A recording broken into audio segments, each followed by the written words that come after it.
எடப்பாடியை பகைத்து கொண்டு சசிகலா, ஓபிஎஸ், டிடிவிக்காக வழக்கறிஞர் வேலை பார்த்தவர் தான் அண்ணாமலை.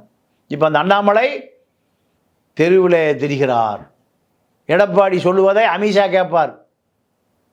இந்த செட்டப்பு குறுகிய காலத்தில் உருவாயிருச்சு.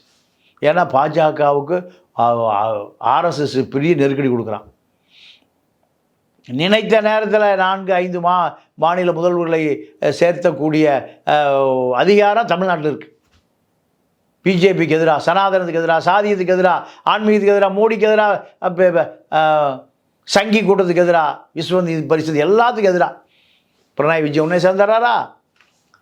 தமிழ்நாடு முதலமைச்சர், கர்நாடகா சிவகுமார், தெலுங்கு தேசம் ரேவந்த் ரெட்டி, பஞ்சாப் முதலமைச்சர், இப்படி ஒரு பெரிய கூட்டமே டெவலப் ஆகிட்டு போகுது.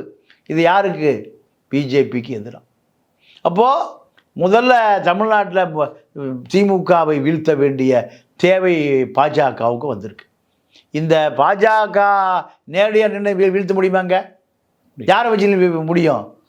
அதிமுக தான். அப்போது அதிமுகவை வீழ்த்துகிற இந்த வேலையை செய்து கொண்டு இருக்கிற பாஜக செங்கோட்டையன், வேலுமணி, தங்கமணி, சசிகலா, ஓபிஎஸ், டிடிவியை எந்த காலத்திலும் ஆதரிக்க. இதுதான் இப்போ இந்த செங்கோட்டையினுடைய ப்ரெஸ் மீட்டுக்கு பின்னாடி உள்ள ரகசியம்.